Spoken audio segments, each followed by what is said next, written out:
So a lot of people who are on my channel are either looking to get into insurance sales or they're already in insurance sales and looking for ways, just like the person who isn't in insurance sales, to maximize their income earning opportunity.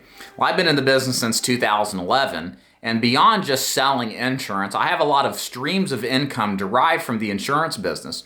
So I wanted to put together a video to highlight all of the different streams of income, the business models that I run, to just showcase to you guys out there who, again, are thinking about getting into insurance or possibly already into insurance, but looking for ways to make more money, to show you how much opportunity there really is and how you can leverage not necessarily all of these strategies, but some of these strategies in order to do the same for you, while also giving you a little bit more background and detail to how my income streams work so you can duplicate it for yourself. My name is David Duford, owner of Duford Insurance Group. Again, we train and recruit agents across the nation to sell final expense, Medicare, and annuities, both face-to-face and over the phone.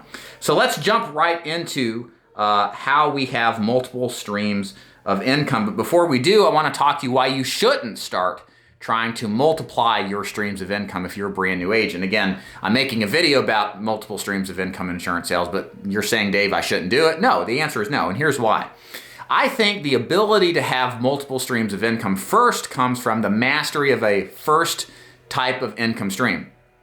So for example, when I started in this business, I didn't have the 10 plus income streams that I have now. I only had one. It was final expense personal sales. And I got really good at that, which led me to ultimately start my agency and then branched off into a multitude of other income streams. So I think, and I see this a lot in this business, so much so that this is what I endorse to my agents that join, is that you should be focused on one stream of income, in a sense, for most new agents, final expense, before you start to think about things like agency building or Medicare sales.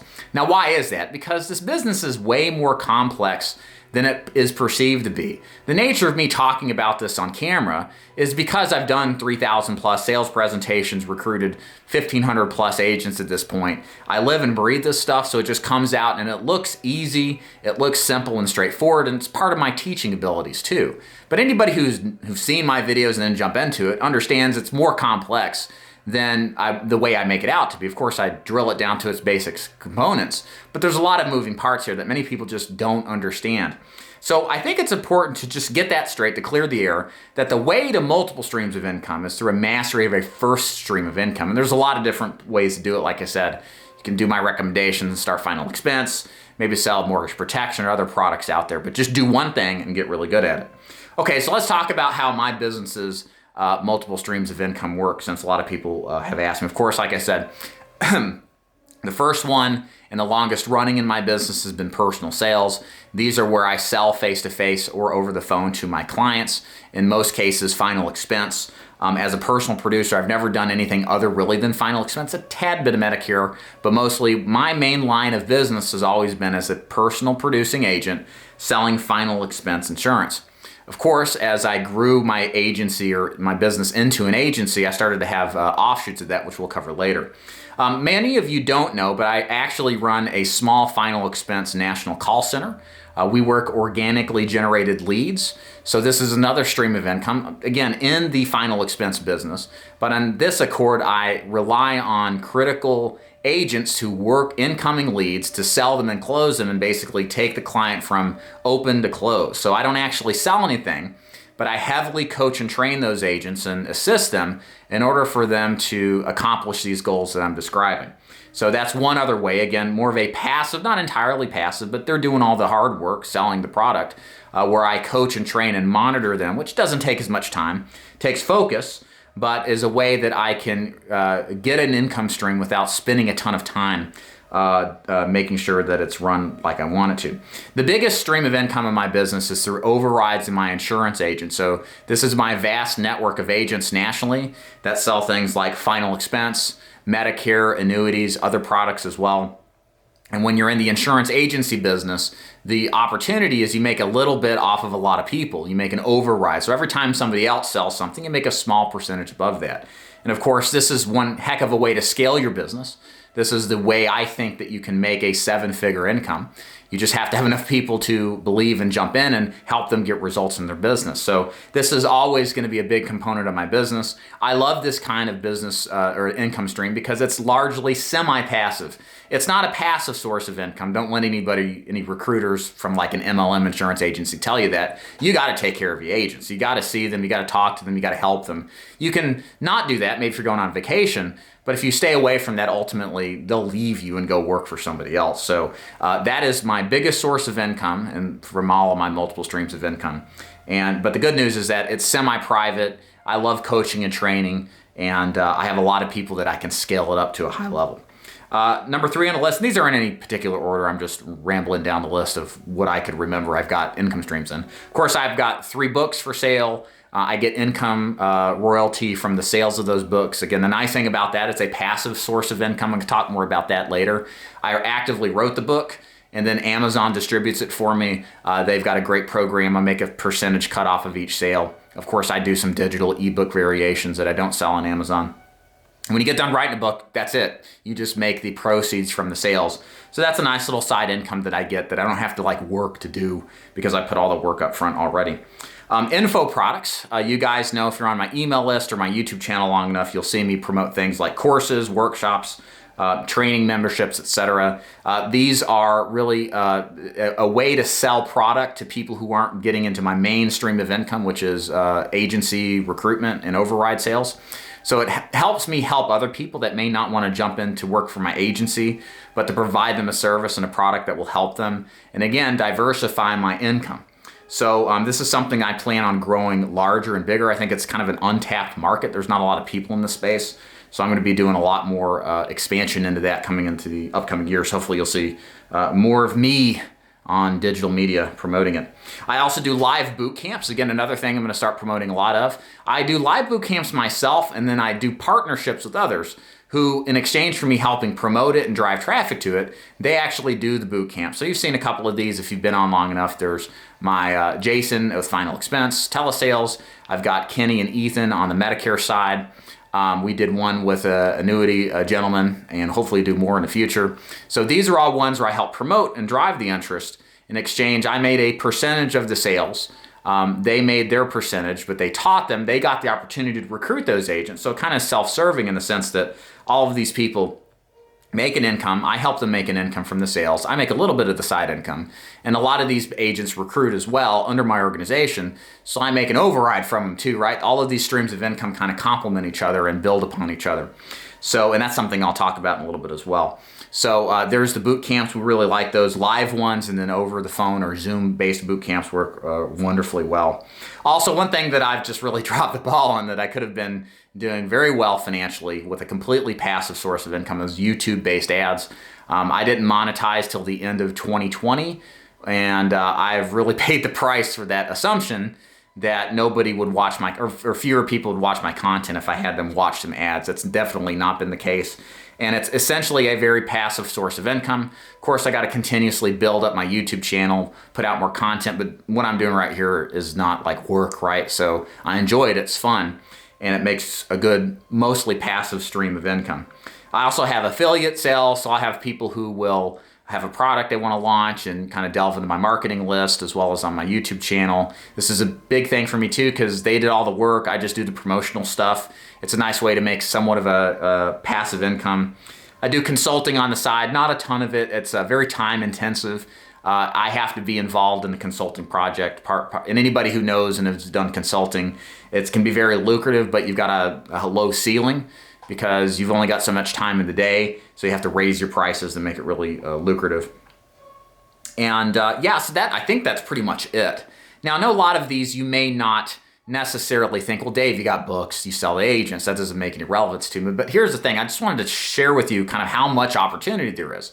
But I also want to share with you ways that you can envision or be creative in your own minds to duplicate multiple streams of income and why you should do this. So I talked about, number one, some advice on setting this up, why you should only do one first and get really good at it. Because when you lay the groundwork to getting good at one thing, it becomes easier to get good at a second or a third thing because you're building up an advanced level of understanding, an advanced level of experience, and then when you go to something else, you can carry over what you learned to that and then kind of adapt to the new environment and carry that you learned there over to something else. So I've seen that in the progression, but again, the hardest time is in that beginning. So you're going to spend a lot more time in that one thing getting good at it before you start to cross-sell into something else, as many of you eventually will. Again, the thing here too is why do we want to start with one to, again, expand on this? The illusion of choice is an illusion as a good thing. A lot of people think because there's a lot of options, it's good for us, it's good for society. I don't agree. I actually think too much choice leads to confusion. It leads to people who decide that, you know, they're not going to do anything because they're just not sure there's so many good options out there. And if you're a half glass full kind of person like I am, then what happens is you see opportunity everywhere.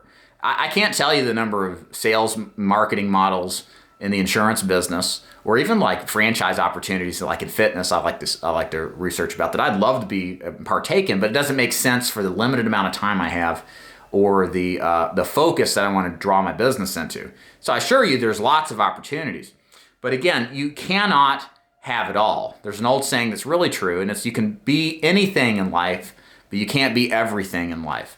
And I think if you think about that, you'll discover there's a lot of semblance to what we're talking about here. I strongly recommend adding a passive income stream to your business model. So let's take your business model. You're probably most likely selling a high first-year income-driven product like final expense, maybe mortgage protection or annuities. I really think that you should, if you're interested in adding another stream of income, you really should look into Medicare, or property and casualty is another one. Of course, I'm partial to Medicare because I'm in the senior market. I think it's a fantastic product. And the key reason to do so is that, again, you've laid the groundwork understanding, if you're in the senior market like me, how to sell final expense into these people who also tend to have Medicare 80% plus of the time. So it's an easier product to learn, in part because it's the same people you sold to. And you can go back to clients who are the most forgiving prospects. They like you personally. Otherwise, they wouldn't have given you their personal information.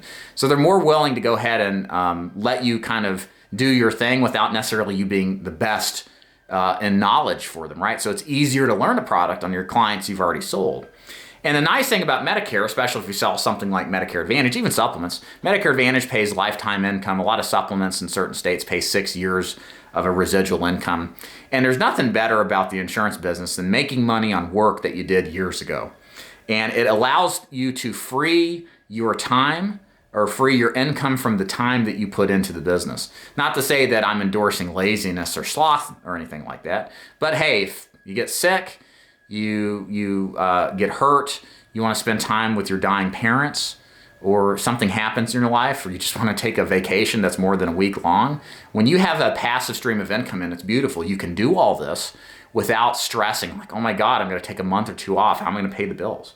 So this is a powerful thing to put yourself in the position of, is disconnecting your activity from your income, even if you don't want to necessarily not work, okay? Because I know for some of you out there, it's almost like a sin to suggest, oh, I can just make money, not work.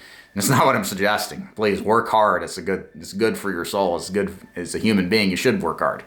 But it is nice when there's things in life that allow you not to when it's timely. Because many people will tell you, even listening to this, that they made great incomes, but it wasn't passive, and they lost their business that they had. I've spoken to tons of older gentlemen that literally fit that profile tremendously. Let's see what else here. Personal production or agency building is a second step. So a lot of you also, again, kind of thinking of some questions that you would ask. So should I build an agency or should I do personal production and do Medicare, let's say?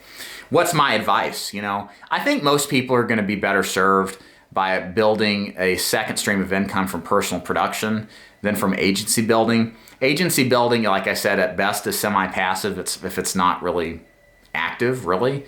And there's a lot of risk that comes from it. You've got to get away from personal production to train your agents. That means your income from personal production is going to drop. Agents come and go. You know, it's very rare you're going to have somebody that sticks around for a decade plus. You know, a lot of people come in, write a little business, leave. So there's always this kind of revolving door type of mentality. It's great if it works really well. I love it. But you've got to be a good trainer too, not just a good producer. It's different skill set to train agents and take care of them than being a top producer. Whereas most people are good at producing, are going to continue to be good at producing. And if they diversify their efforts, let's say into Medicare Advantage or Medicare supplements, then they can start tapping into some of that passive income. Maybe as their business model gets bigger, hire a VA to take phone calls, do some of the service work, etc. So I think most people would benefit from a situation where they're still in personal production, but using a product that's, again, more focused on passively generating income. Let's see what else here. A couple other things too. What are some of the, and again, this is kind of more advanced training, just stuff I think you might be interested in learning about, what you think of at a higher level, I guess you could say, in business. Once you've mastered something, you're making a good income from it, you want to start adding in more streams of income. What am I looking here at this point if I'm looking at adding additional streams of income? So first of all, I want low-hanging fruit. And this is a lesson that I've learned very hard in life. You as a human being at the beginning of your business versus Warren Buffett share the same 24 hours and the regular human restrictions that Warren Buffett has, as well as you. You only have limited capacity and time to pick your battles and choose where you're going to focus on. And really the thing that I've learned through just avoiding the idea of hitting the low competition, high opportunity, high profitability opportunities is that you can put a lot of effort into a concept that never takes off the ground. Doesn't mean there's not any value you can earn from it, but you can spend a lot of time wasted on something that never or has a very low chance of producing. Let me put it to you this way. If I were going to, let's say, build out a new insurance sales division in Index Universal Life, let's say. I've looked at that. It's kind of an interesting concept versus monetizing my YouTube ads. The Index Universal Life sales and marketing model is going to be a lot more complex. We're going to have to put a lot of promotional effort into YouTube.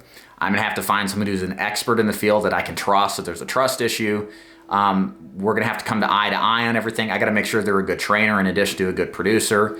My hope is that they're going to be loyal, right? I think it's going to be a long-term business model. A lot of that depends directly on that one person to actually work. If they go lame, then the whole business model crumbles. You've got to put together sales training, marketing training. You've got to make a duplicatable model and have somebody kind of hoist it along. There's a lot of effort and time put into this versus monetizing my YouTube channel. It literally took me, years of making videos, but at this point, in a decision-making capability, it took me 10 minutes to research how to monetize it, and then click the button on all videos to monetize. And then there, I making a very good income from work that I did many years ago and will continue to make without having to actively manage it, or what if something goes wrong. And sure, YouTube may crumble tomorrow and I lose it, I get it, but there's always risks and rewards. But that's the kind of decision making you start to make at a higher level, is you know you have limited time. Where are you going to best spend it?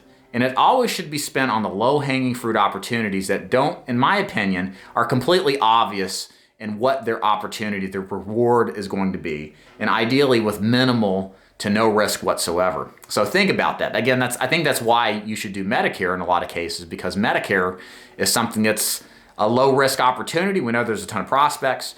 Your old clients are all perfect prospects, especially if you're in the final expense business. Medicare's not going anywhere. There's only more prospects coming into it. Why would you skip up on this opportunity to make a passive income? And it's not hard to sell, so there's a lot of stuff that it's like a no-brainer. Why would you avoid that? So this is the kind of stuff you'll be thinking as you start getting into building multiple streams of income and as you start to branch out, if that's what you end up doing. Let's see what else here. The other thing too, it kind of built upon that. For me now at this stage in my game, money's not a problem to me. I'm completely happy. I'm content with what I'm making versus how I live my lifestyle.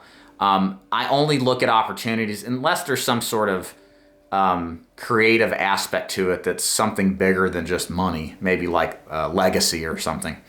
Like writing books is important to me because it builds my legacy, I guess you could say, and will be here long after I'm gone. But if I look to add an income at this point, I want it to be almost entirely passive. I want somebody else to be doing the work part of it, where I can basically make the deal happen with as minimal amount of active effort as possible. So that's the kind of thing I'm looking for, again, because my time is a high price commodity at this point because I have very little of it. So any opportunity's got to meet that particular type of thing. So let's see what else. I think that's pretty much it, guys. So again, where are you in your life? Again, I don't mean to talk too much about myself. Some people say they're interested in stuff. That's why I share. The main thing I can instruct you guys to do is, again, focus on getting good at your one thing, probably final expense, probably whatever life insurance product you're selling. When you are consistently good, again, I highly recommend that you cross-sell a renewal-based product, much like Medicare, property and casualty as well, kind of has some similar characteristics. And then get really good at that, because now you have a dual-sided sword where you have a high-income first-year commission product and a renewal-driven product. And I think when you start doing that, you're going to find that this business becomes very fun and enjoyable when you're not under constant duress and stress that if you don't work for a period of time that your income stops. And again, there's even more so much more out of this that you can go from there. Maybe you cross-sell something like dental or vision, critical illness, cross-sell a bigger plan like annuities. But again, all of this starts from getting good at one thing first and then building upon that and scaling commensurately. Hope you enjoyed this lengthier video on how I do things and what to think about when you're thinking about creating multiple streams of income in the insurance business. If you have any questions about how I do this business or thoughts that you may have, feel free to post them below in the comment section. Happy to address any comments you might have. If you haven't already, check out my website. Above and below, you'll see the links. And subscribe if you like this kind of content. I create a lot of it almost on a daily basis. David Duford here, logging off. We'll see you later. Bye.